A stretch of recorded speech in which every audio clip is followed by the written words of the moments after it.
Had we tried playing pretty triangles, they would have filleted us. So we gave them a problem they couldn't handle based on set pieces, and it worked. I've scored more league goals against Arsenal than any other team. Not bad for someone who plays a different sport. There's a delicious irony in the set pieces being decried at a club where Steve Bowles' near-post flick-ons were once the defining and silverware-winning feature. So fearful did some teams become of Stoke's set-piece prowess that panic fed into the initial weakness to create a mad vortex that used to suck goals in. Rattled defenders would be so worried they'd be giving away penalties.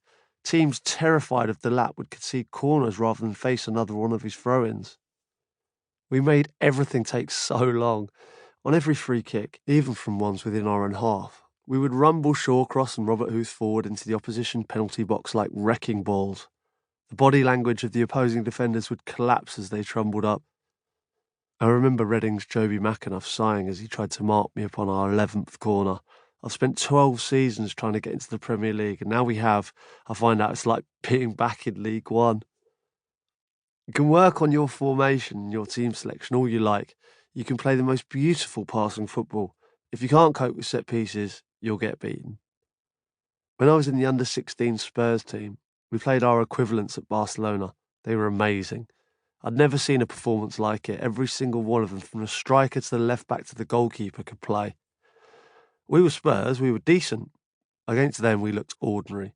They must have had 90% of possession and at least 5 golden chances in each half. Yet we beat them. We had one set piece, beautifully weighted free kick, and I got there before the keeper, 1-0.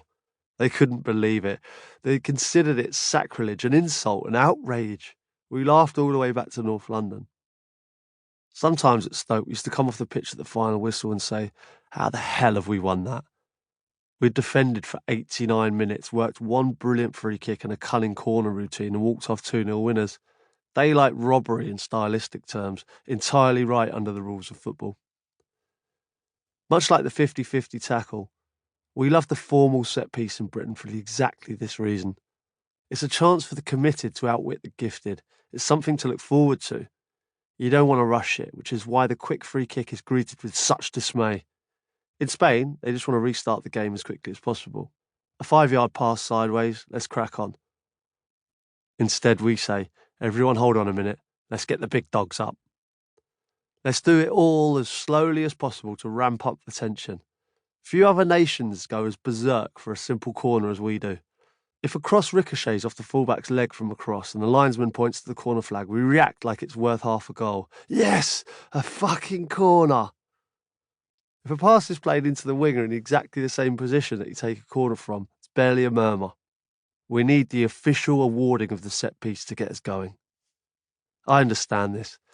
When a quick free kick goes wrong, it feels like such a criminal waste that the perpetrators should receive an automatic yellow card. If I were Laporte or John Stones, watching David Silva or Kevin De Bruyne taking short corners, it would drive me mad. I'd want it played onto my head as quickly as possible, but I couldn't really complain because it works, they're winning everything. But here's the thing, the quick free kick is usually a lot better because no one is marking up, no defensive line has had time to take shape, and short corners can feel the same. Wait for your big men to come up, and all the opposition players who are out of position have now had their chance to get back into position.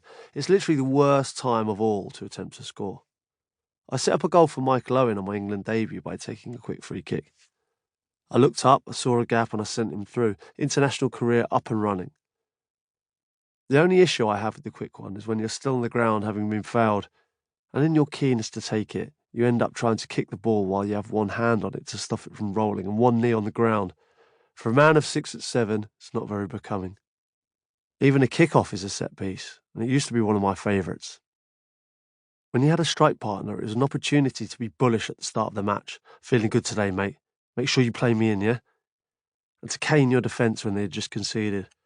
As you waited for the goalkeeper to pick the ball out of the back of the net and hoof it back to you, opposition players all smiles as they jog back past, still celebrating.